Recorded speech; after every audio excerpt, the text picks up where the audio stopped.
Sudan, which is the North Sudan, and South Sudan, a newly inaugurated country, they continue to trade accusations over oil revenues, the lifeline of both economies. The South accuses Khartoum of stealing oil on transit through the North, while Northern Sudan says it's merely confiscating oil as compensation for what it says are unpaid fees for the use of this pipeline. Now, this issue of oil was always going to be a contentious issue after Southern Sudan gained its independence in July of last year. As we said, oil is the lifeblood of both economies. So joining us to discuss the issue of the Sudan oil crisis is Andrew Asamoah, who's researcher at the Institute of Security Studies. Andrew, thanks so much for your time. Let's start off with the legalities. Is it legal and is it legitimate for the government in North Sudan to confiscate oil coming out of South Sudan? Well, thanks very much. I think it's a bit complicated if you look at it with the lens of legality. The reason being that the agreement that would have dictated the terms of the joint use of the infrastructure are still being discussed. And therefore, as at now, is actually the status quo that is persistent.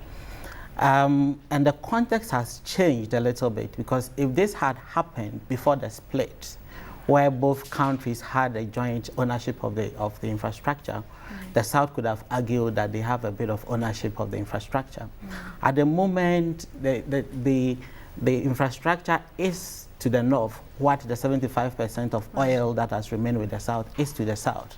And therefore, there's a change of ownership of the infrastructure. And therefore, looking at it in the legalities is a bit more complicated. This issue of fees was supposed to have been settled in June of last year, prior to South Sudan becoming independent.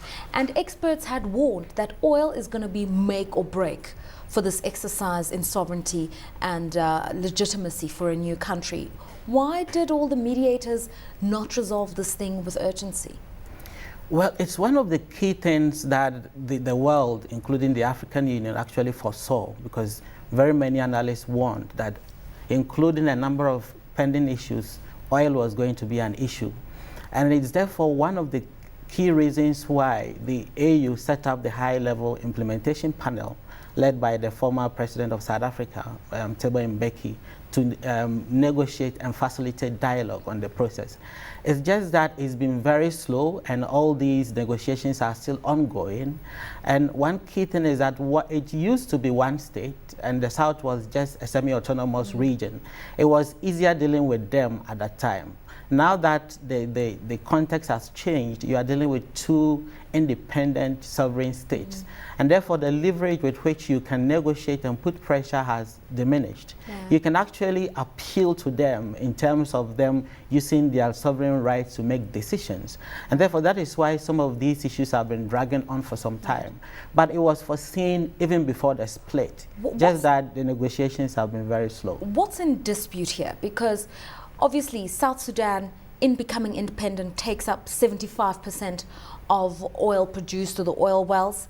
North Sudan retains 25% and the pipeline to the ports in the north. The South needs that pipeline to get the oil into market and will pay some kind of a levy to do so. For me, that's pretty simple, but it's not.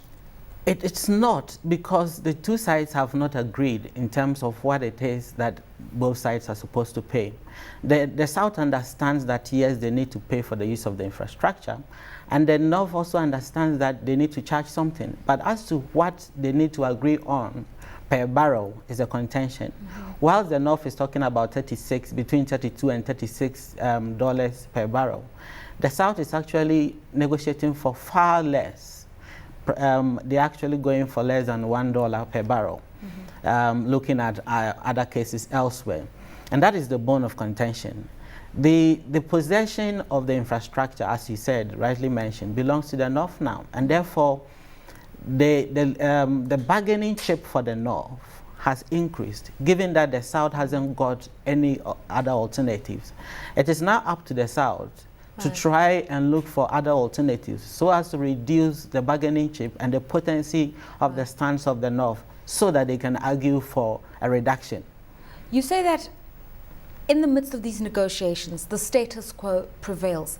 What is that status quo? Because in that 5 years that the South was transitioning for independence, there was a comprehensive peace agreement that governed the autonomy of the South. And in that 5 years, South Sudan always argued that North Sudan is doing things in bad faith.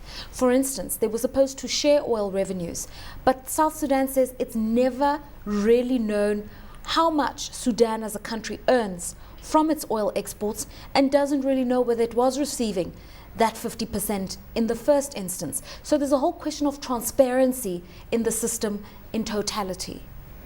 I agree with you. The South had questions about the transparency during the time of the Comprehensive Peace Agreement. But at the moment that we are dealing with two independent states, the South has control over the production, but what they haven't got control over is where you take the oil through to before export. And that is where they actually need the two countries to agree to a particular price per barrel that the South can use, so that the South cannot just produce the oil and not be able to export it, but actually export it through the infrastructure of the North. That is now the contention. At the moment, the North is arguing, as I said, for a particular price. They've not been able to agree on that. And I think that is the most contentious thing now. The agreement now, or the African Union Implementation Panel, will have to push further and get the two sides to agree on a deal. Okay, at the moment, obviously, the North look like the bad guys, but they argue a separate issue altogether. They're now talking security, that on the contentious borders of Nile Valley and South Kordofan is a lot of insurgency because not everybody has bought into this independence of South Sudan. And apparently South Sudan is supporting militia in this region and therefore compromising the security of North Sudan. And that's also something else that they've put on the table as justifying for them some of these militant actions that they're taking, or vigilant actions that they're taking against the oil, is they need to secure North Sudan and they need to push South Sudan into a corner over security issues. What do you make of those concerns? The North has put security issues as one of the conditions for agreeing to a deal. But I think that if we bring in that other requirement, then the provisions or the ability for us to get a settlement on this issue is going to drag on for some time, because there are still a bit of issues regarding the ongoing debacle in the Kordofan areas. And the North is accusing the South of supporting the rebels there, as much as the North is accusing the South is accusing the North of supporting some of the insurgents in the South. Now, if we need, those are very tiny issues. They've both not been able to substantially establish the fact that these are happening, even though there are incredible suspicions that these are happening. If the North ties it, I mean, the oil issues to the security, then the issues are going to drag on for some time, because the security issues, I bet you, will be intractable for some time. But are those security concerns valid? The security concerns, you know, it's quite early after the divorce, and therefore there are suspicions and bitterness on both sides, with each thinking that the other is actually fomenting trouble in its territory. There are pointers as to some of the credibility of the accusations from both sides, but till they both provide verifiable proof as to the authenticity of the accusations, we still have to hold on and suspect that though some things are happening, but we need to get them to prove them. So negotiations drag on. This week they fell apart. Security could be a compounding factor. Absolutely, the South must come up with an alternative plan for getting its oil to market through a different pipeline. But that would be another 5 years of investments that needs to come through. In the interim, what can they do to just keep the peace? In the interim, I think they will have to cooperate with the AU high-level implementation panel, because both states will have to respect the structures that we have in Africa.